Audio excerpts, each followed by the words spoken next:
Nouvelle vidéo, nouvelle histoire et aujourd'hui on va parler de la famille Robertson, une famille tout à fait normale qui va connaître une histoire tragique et une survie incroyable. Alors plonge avec moi dans cette nouvelle histoire de la famille Robertson.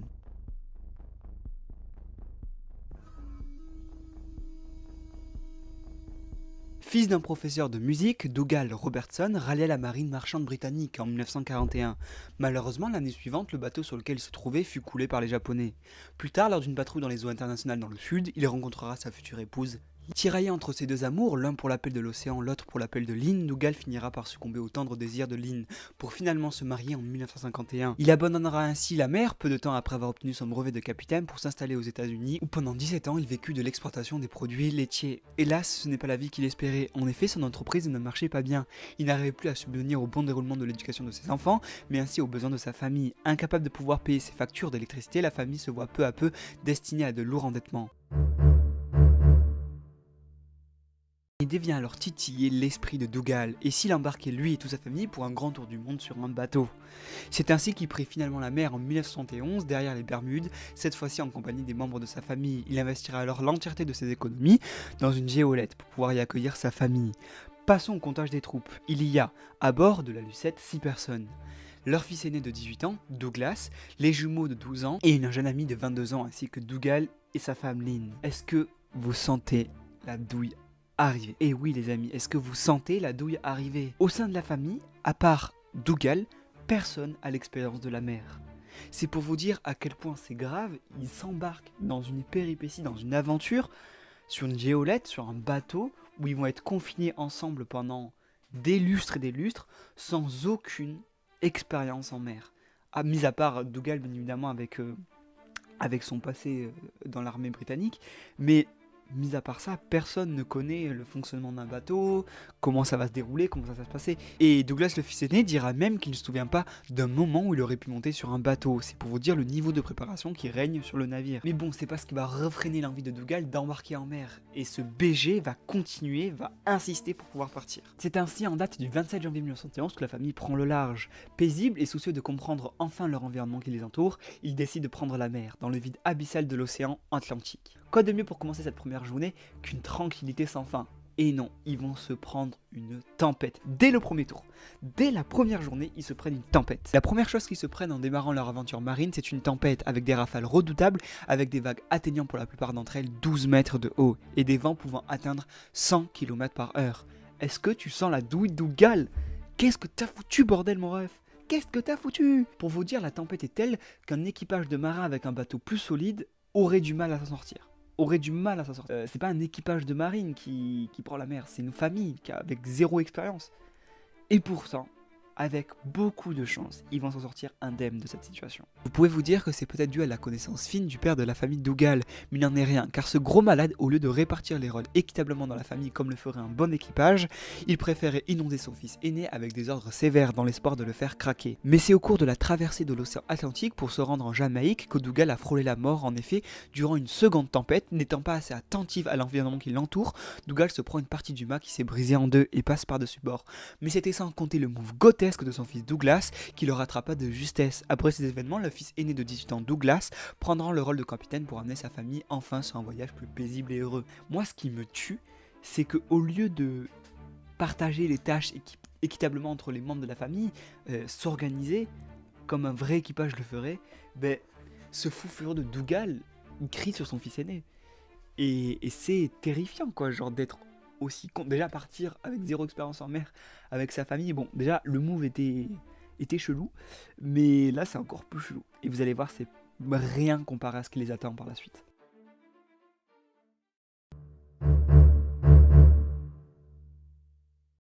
Et oui, mais c'est lors du 15 janvier 1972, quasiment un an après leur départ en voyage, que la famille connaîtra un retour sans précédent dans son histoire. Ils se font littéralement prendre à chasse par un groupe d'orques affamés. Les orques sont des animaux connus pour avoir une grande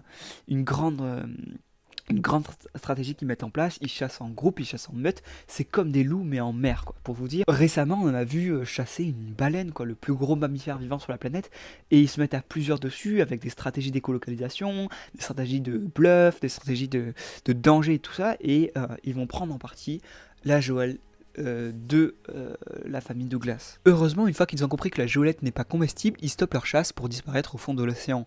Mais ces 2 impacts ont suffi à faire sombrer en quelques minutes la géolette. Mais fort heureusement pour eux, dans la géolette était prévu à cet effet un radeau de survie. Et c'est grâce à ça que la famille Robertson pourra tenter de survivre. Loin des côtes et livrés à eux-mêmes, c'est ainsi que débute leur survie. Leur seule ressource, c'est leur bateau de fortune, donc leur radeau, quelques oranges, quelques citrons qu'ils avaient récupérés, et tout un tas de kits de survie, comme des fusées éclairantes, de quoi fabriquer de l'eau, des bouteilles d'eau vides, et d'autres pleines qui vont commencer à s'organiser pour pouvoir avoir de l'eau potable, parce qu'ils sont en plein milieu de la mer. Pour vous dire, leurs ressources sont tellement insignifiantes que pendant 3 jours, jusqu'à que tombe la première pluie, ils vont vivre avec 1 litre d'eau potable pour 6 personnes. Ce n'est rien du tout. Pour vous dire une idée, pour vous faire une idée de ce qui se passe réellement, les enjeux qu'il y a derrière, c'est que nous, il est recommandé de boire 1,5 litre d'eau par jour par personne. Là, ils vont devoir s'organiser pour survivre avec 1 litre d'eau par jour pour 6 personnes. Ce n'est rien du tout. Mais pourtant, c'est pas ça qui va les arrêter, vous allez voir par la suite. Par exemple, ils vont faire un move grotesque vers le 4-5e jour. La mère Lynn, qui est une ex-infirmière, va, avec le sang des tortues et l'huile des tortues, fabriquer une pommade qui sera utilisée comme engouant. Je sais pas si ça se dit comme ça, mais en gros c'est une pommade pour les blessures, et c'est ça qui va les sauver de la sécheresse de la peau et des blessures qu'ils ont eues en quittant leur navire. Et c'est vraiment cet instinct de survie qui va diriger la famille en quelque sorte, et ça va avoir pour conséquence une véritable mise en place d'une organisation de survie. Et vous allez voir, c'est grotesque ce qu'ils vont faire. Et c'est là où ils ont été forts en fait. C'est prendre parti du positif qu'ils avaient pour essayer de survivre. En fait, c'est l'instinct qui prend le dessus, l'instinct de survie. Et cette mise en place de collection des ressources, d'apprivoisonnement, de collection et tout ça, qui va faire que la famille va survivre à cette survie digne d'un film hollywoodien en fait. Ils vont notamment faire un élevage de tortues au sein de leur radeau, enfin c'est une dinguerie. Et les tortues vont être utilisées pour, une, les manger, 2, utiliser le sang et l'huile pour faire un mélange d'engouement pour leurs blessures. Et il va avoir vraiment un véritable écosystème au sein de leur radeau qui va leur permettre de survivre en fait à ça. Durant le 7e jour de survie, le premier signe d'espoir de mettre fin à cet enfer survient. Un paquebot transportant des centaines de conteneurs passe près d'eux. La famille enjouée se précipite alors pour allumer un feu de détresse et ainsi indiquer leur position. Hélas, ils passeront inaperçus. 3 jours plus tard, mauvaise nouvelle pour la famille Douglas. Le radeau sur lequel ils étaient cède. Peut-être que c'est dû au fait qu'ils soient 6 dedans et que c'est conçu pour 2-3 personnes max. Mais bon, ça cède et ça va leur avoir pour conséquence de les faire tomber dans l'eau et dériver pendant une demi-journée. Jusqu'à qu'ils se rendent compte qu'avec un peu de chance, sur ce radeau de survie était présent un autre radeau sur lequel ils vont pouvoir de nouveau y aller et survivre. Mais bon, on passe quand même de la géolette de 12 mètres sur 12 mètres à un radeau de 6 par 6 et maintenant c'est un radeau de 4 par 4. Vous voyez, genre ça se réduit peu à peu en fait. Je dis fortune car le bateau il est pas ouf en fait. C'est le minima qui est présent pour survivre en fait. Le bateau est tellement petit qu'ils peuvent pas s'asseoir tous ensemble. En fait, ils sont tellement nombreux sur un bateau qui n'est pas prévu à cet effet que le bateau il est complètement immergé en fait. Ils ont constamment de l'eau jusqu'au torse. Mais le bateau tient. Et pour vous dire, ils vont s'organiser à faire des rondes pour pouvoir être au sec, juste être assis au sec. Et la plupart du temps, la mère, Lynn, va laisser son tour de garde à ses enfants pour que ses enfants puissent se reposer et pour avoir un moment de répit dans cette survie terrible en fait. Le fait d'être submergé, c'est un problème, puisque les pluies qui pouvaient s'apparenter à une bénédiction deviennent un problème, car c'est un moyen d'avoir de l'eau, mais devenait un véritable danger car il était nécessaire de vider leurs canaux pour pas pouvoir chavirer. Un move également qui pouvait s'apparenter à une vraie gestion des ressources devenait un problème, le sang des tortues. Lorsque ces derniers servaient de repas, ils étaient déversés dans l'eau, et c'est ainsi que le sang des tortues attirait un nouveau challenger, les requins. C'est pas une blague. Après s'être fait pris en chasse par des orques, ils vont devoir mener une véritable bataille contre des requins. Et c'est ainsi que pendant plusieurs jours, la famille va faire des tête-à-tête contre des requins. Parce que leur élevage des tortues, qui pouvait s'apparenter à une bonne gestion des ressources, c'était un move grotesque de faire un petit élevage là pour avoir de l'engouement, de la nourriture tout le temps, mais il n'en est rien. Le sang des tortues, qui était déversé dans leur bateau, et puis du coup dans l'eau, avait fait attirer une meute de requins. Et c'est ainsi que pendant plusieurs jours, la famille va devoir se battre contre un gang de requins, tout simplement. Mais Douglas se goat en plein 1v1 avec un requin, il réussit à en tuer un et il offre un repas à sa famille. C'est un malade mental. Le fils aîné, c'est un bouc tellement chaud, frère. Il a pris les rênes de sa famille. Il faut avoir des grosses couilles pour pouvoir faire ce qu'il a fait. Hein. Et le move est incroyable et c'est ça qui me fascine dans cette histoire, c'est que malgré les choses invraisemblables qu'ils vivent, ils ont quand même chaque fois dans leur bouffe catastrophique ou dans leur malchance, ils ont un peu de chance. Et en fait, dans ce requin étaient présents plusieurs poissons que le requin avait ingérés précédemment, qui va leur permettre de tenir beaucoup plus longtemps dans leur survie. Parce que qui dit bouffe de requin, dit aussi bouffe de ce qu'il a engendré, ce qu'il a mangé, et c'est vraiment un véritable festin pour la famille. En fait. Le 23e jour, c'est la fin de la chance pour la famille. Ils ont failli tous y passer à cause d'une tortue. Ce n'est pas une blague. En fait, leur élevage de tortues, il est sur leur radeau. Donc quand ils mangent et que le sang se déverse dans leur radeau puis dans la mer, il y a aussi le fait qu'ils doivent les gérer. En fait, ils ont un petit coin qui est dédié et dans ce radeau, il y a plusieurs tortues. Et l'une d'entre elles va possiblement mettre fin à leur histoire.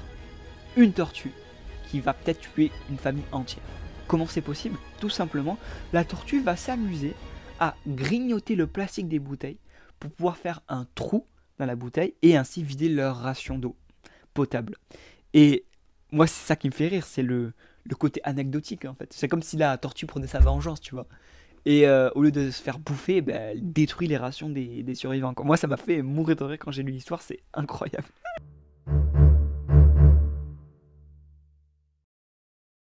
Mais c'est ainsi à la date du 23 juillet 1972, 38 jours après leur naufrage, ils seront finalement repêchés par un navire de pêche japonais qui mettra fin à leur calvaire. Et oui, la famille en est sortie vivant et indemne.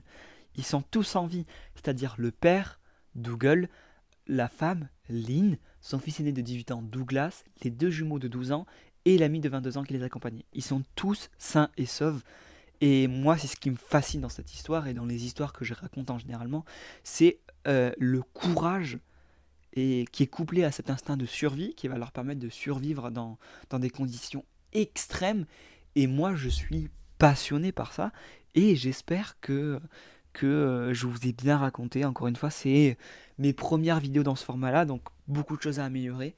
J'essaye petit à petit d'upgrade dans certaines qualités que je peux avoir, dans la narration, dans l'audition et tout ça. J'espère que l'histoire vous a plu. Et on peut tous applaudir ce GOAT qui est Douglas. Bravo Douglas, t'es un BG frère, t'es un monstre. Et voilà, fin de la vidéo, je finirai sur un seul mot, épicé.